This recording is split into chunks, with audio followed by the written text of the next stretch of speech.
Greetings, everyone! Lucky Tremendous here, and I'm back again for another episode of Lucky Talks Motion Pictures. Today, to contrast with last episode's Ocean's 11, we're going to be watching a more recent entry today. A film that stars Deadpool, Nick Fury, and Commissioner Gordon. And also a talking taco for some reason. Nah, I'm just fooling with you guys. We're going to be watching The Hitman's Bodyguard, starring Ryan Reynolds, Samuel L. Jackson, Gary Oldman, and Salma Hayek. The film is about a hitman's bodyguard, and that's it. It's an action buddy comedy starring Reynolds and Jackson. I must admit, I did not know what this movie was going to be about when I first picked it up, but I was still interested, nonetheless, and I really hope you guys will be interested too once I start to tell you. So without further ado, my friends, let's begin The Hitman's Bodyguard. Michael Bryce, played by Ryan Reynolds, lives a stylish life as an elite UK-based private bodyguard until one of his clients is assassinated on his watch. 2 years later, the disgraced Bryce, now living in his car, ekes out a living protecting drug-addicted corporate executives in London. Meanwhile, Dukovich, played by Gary Oldman, is the ruthless dictator of Belarus, is on trial for crimes against humanity at the International Criminal Court. Unable to secure solid evidence or testimony against Oldman, the prosecution's last hope is notoriously incarcerated hitman Darius Kincaid, portrayed by Samuel L. Jackson, he agrees. After some arguing, he does agree to testify against Oldman in exchange for the release of his wife, Sonia, played by Salma Hayek, I should say. Her name is very difficult to pronounce, from prison. Interpol Assistant Director Jean Foucher assigns Amelia Russell. If you'll just give me a second, I'll look up who plays Miss Russell because her last name is quite difficult, and I have a very hard time pronouncing it. She's played by Elodie Yung, so I'll just be calling her that for the duration of this entire review. Yung is an inexperienced agent and Bryce's ex-girlfriend, and he assigns her to lead Kincaid's transfer from Manchester to The Hague. The Interpol convoy of French GIPN and British AFOs from the National Crime Agency is ambushed in Coventry, leaving only Kincaid and Yung alive. The two retreat to a safe house. Yung realizes that there must be a mole inside Interpol and turns to Reynolds for help. Despite his belief that she is responsible for his client's death, causing him to be a little late, and past entanglements with Kincaid, Bryce agrees to assist them to restore his lavish reputation. Yung returns to Interpol to update her superiors, but is placed on leave for some unknown reason, while Bryce and Kincaid escape an attack by Oldman's men. Foucher, who is revealed to be the mole, goes to Oldman and demands his payment. Oldman stabs him in the hand and assures him he will only be paid when Kincaid is dead. Oldman's men track Kincaid and Bryce using Kincaid's cell phone data. The pair eliminate the attackers, but their vehicle is destroyed.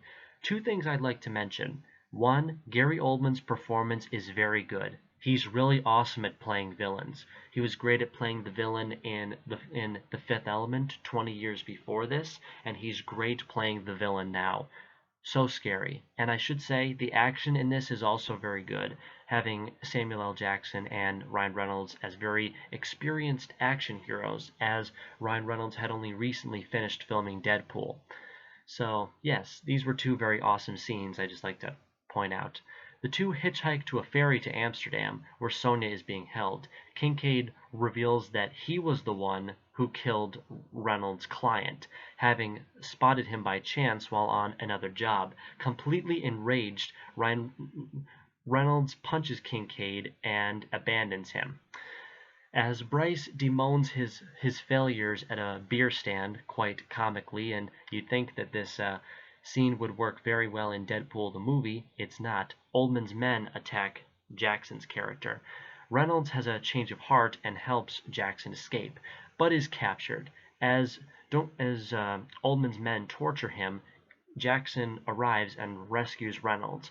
After settling their differences, the two battle their way to the Hajj, arriving just in time for Kincaid to testify that Oldman tried to hire him to assassinate a political rival, but in the process, Jackson witnessed Oldman carry out a mass execution and uploaded photos of the massacre to a secret site that he provides to the court. Oldman admits guilt, but then resorts to his backup plan, bombing the entire court to escape, which he does. Foucher leaves the court before the bombing. Jung deduces that he was the traitor. In the confusion after the bomb went off, Oldman seizes a gun to kill Jackson, but Reynolds jumps in the path of the bullet, telling Kincaid to stop Oldman. Jung and Foucher start to fight. It's actually kind of a weird fight because I really wouldn't expect these two to get all hand to hand with each other. Reynolds shoots Foucher to save Jung's life, and she subdues the person that they were trying to attack. It's actually quite a very interesting scene. Not going to lie, it's a very anticlimactic ending, but it was still really nice, still very heartfelt. Jackson pursues Oldman to the roof, where he attempts to escape via helicopter, but Kincaid destroys the escaping helicopter and kicks Oldman off the roof to his death for actually shooting Reynolds. It's actually quite an awesome scene. I believe he says something along the lines like "Don't shoot my friend" or something like that. It's definitely a really funny ending and really good. Average, but it was good. Reynolds recovers and rekindles his relationship with Yoon, and Sonia is released. Jackson is re-arrested for his various crimes, but of course breaks out several months later, so he and Sonia can celebrate their anniversary in the bar in Honduras where they first met. They have a weird relationship in this movie, but you can just tell that it's true love. As a wild bar brawl breaks out around them, the two embrace as the movie ends.